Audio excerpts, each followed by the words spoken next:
Bismillahirrahmanirrahim.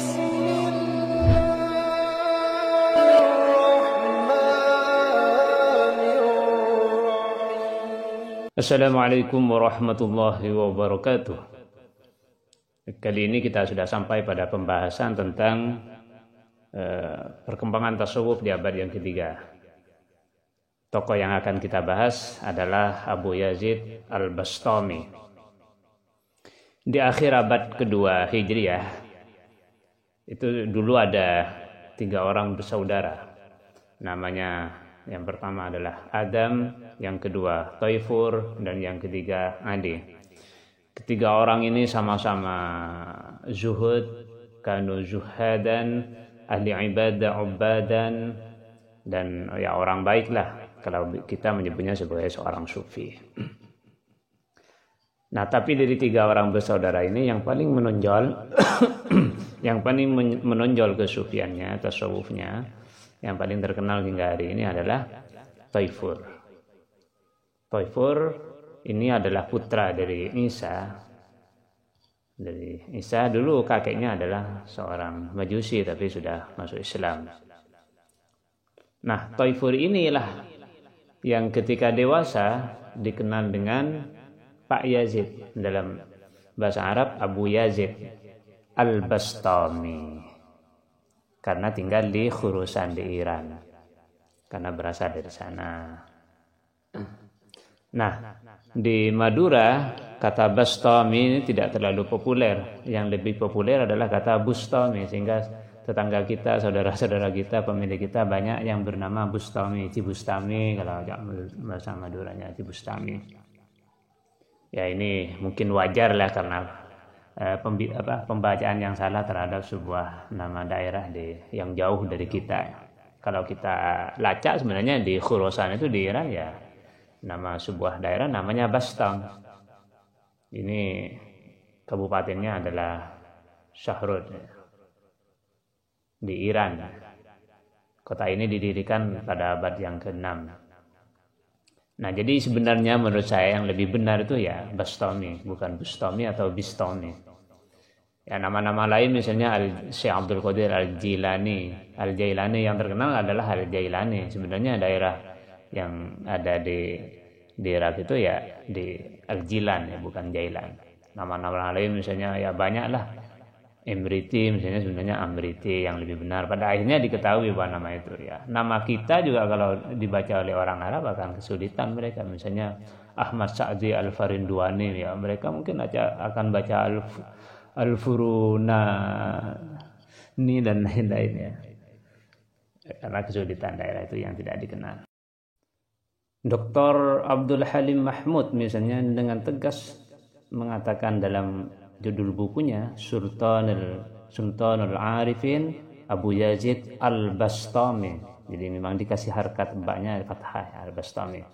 Buku ini menurut saya sangat bagus. Saya rekomendasikan untuk dibaca oleh kalian yang ingin mendalami kajian-kajian tasawuf dan pemikiran-pemikiran sufi, terutama tentang Abu Yazid Al-Bastami. Abu Yazid ini kemudian dikenal sebagai salah satu mata rantai dalam jajaran sanad-sanad thariqah ya. Jadi selalu ada di atas itu ada selalu nama Abu Yazid Al-Bastami.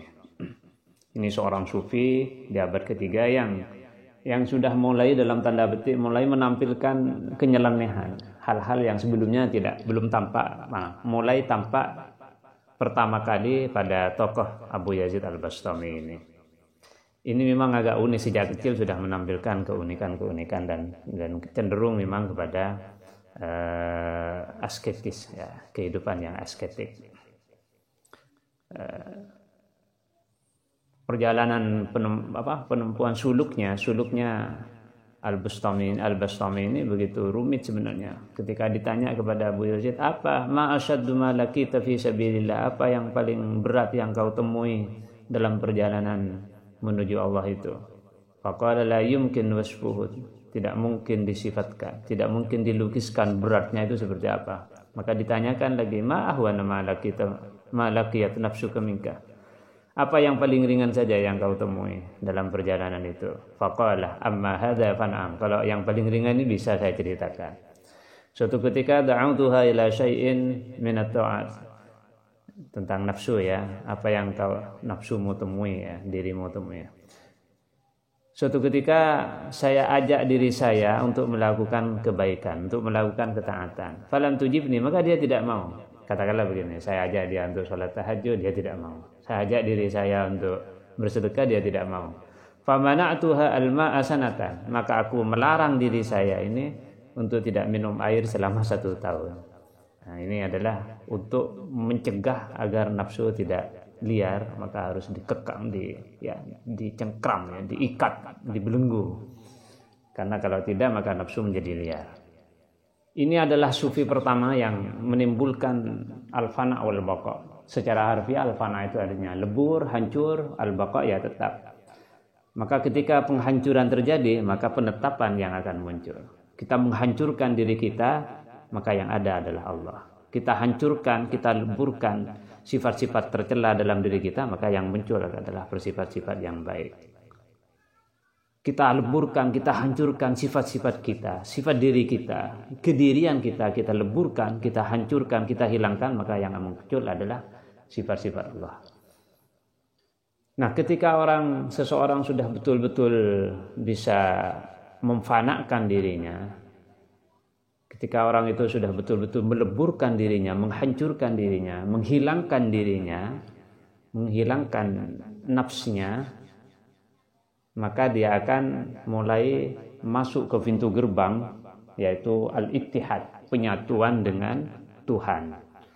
Ini yang kalau oleh Nicholson dikatakan sebagai the passing away of the Sufi from the phenomenal existence. Jadi ittihad ini atau penyatuan dengan Tuhan ini adalah salah satu tingkatan dalam tasawuf, di mana seorang sudah merasakan dirinya menyatu dengan Tuhan, sehingga sudah tidak bisa dibedakan lagi antara dirinya dengan Tuhan, karena sudah satu. Maka ketika sudah satu, dalam tanda petik dia sudah tidak ada lagi, tidak berbeda lagi antara dia dengan Tuhannya. Maka yang lain bisa memanggil wahai aku. Abu Yazid sering memanggil Tuhannya sebagai wahai aku. Tuhan memanggil Abu Yazid sebagai hai aku, misalnya. Inilah satu kondisi yang menurut saya sangat rumit ya dalam tasawuf. Karena orang sudah dia berkata-kata, maka akan kata-katanya sebenarnya ya Tuhan dalam orang yang ada di sekitarnya akan merasa kebingungan dengan kata-kata yang disampaikan, diucapkan oleh orang yang sedang mengalami ittihad dengan Tuhannya. Dalam bahasa Jawa kita mengenal istilah manunggaling Gusti, ingkawula Gusti, penyatuan antara hamba dengan Tuhan. Tokoh yang sangat terkenal di Indonesia adalah Syekh Siti Jenar, seorang wali yang akhirnya dihukum mati oleh para wali yang lain karena ajarannya yang nyeleneh tadi itu. Nah, Abu Yazid sebenarnya juga mengalami hal ini. Dalam konteks dalam perjalanan tasawufnya, beliau juga mengalami apa yang disebut dengan ittihad ini. Nah, dalam keadaan ittihad, maka kata-kata yang keluar dari seorang sufi menjadi nyeleneh, tidak mudah dipahami oleh orang yang kecuali mereka yang betul-betul paham terhadap ajarannya.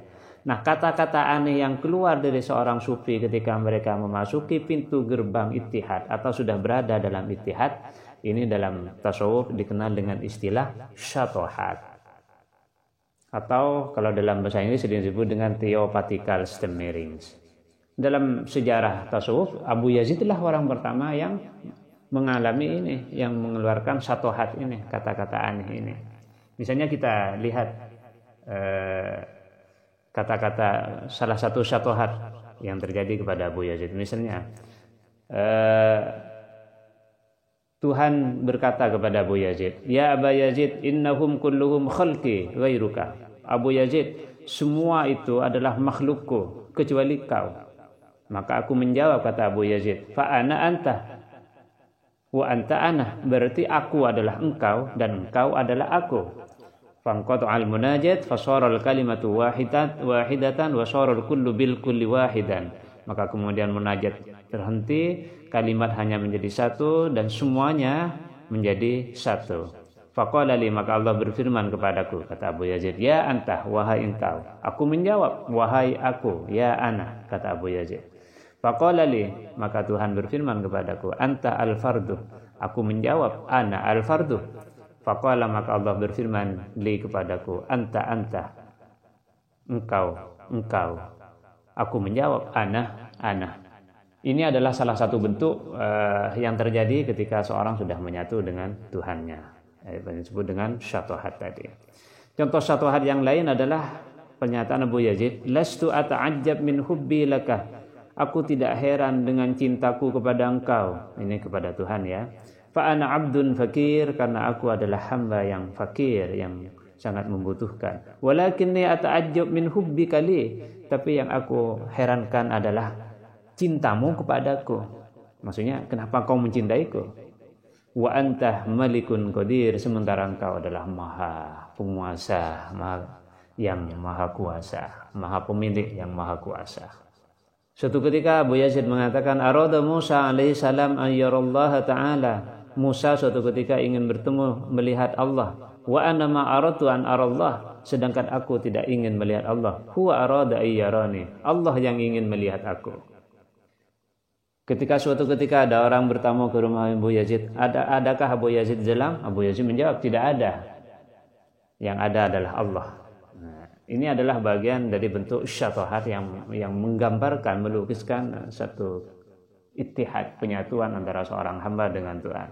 Secara zahir, kata-kata syatohat ini tidak bisa ditafsirkan dengan yang sederhana, tapi harus dipahami apa konteks pernyataan tersebut. Apakah hal seperti ini mungkin terjadi? Saya kira logika sederhananya itu begini. Jangankan orang yang sudah bertemu dengan Allah, yang sudah menyatu dengan Allah yang maha baik, yang maha indah, yang maha lembut, yang maha segala-galanya, orang suami, seorang laki-laki yang menyatu dengan istrinya saja, misalnya, itu sudah mengalami kata-kata yang tak terkendali. Kata-kata yang keluar dari mulutnya bisa tak terkendalikan karena dia merasakan kenyamanan misalnya. Nah ini adalah menurut saya logika sederhananya. Apalagi kalau orang sudah menyatu dengan Tuhan yang dicintainya itu. Ini saja gambaran tentang Abu Yazid secara sederhana. Selanjutnya kita akan menjelaskan tentang Al-Hallaj Sufi yang juga kontroversial. Terima kasih, mudah-mudahan bermanfaat. Assalamualaikum warahmatullahi wabarakatuh.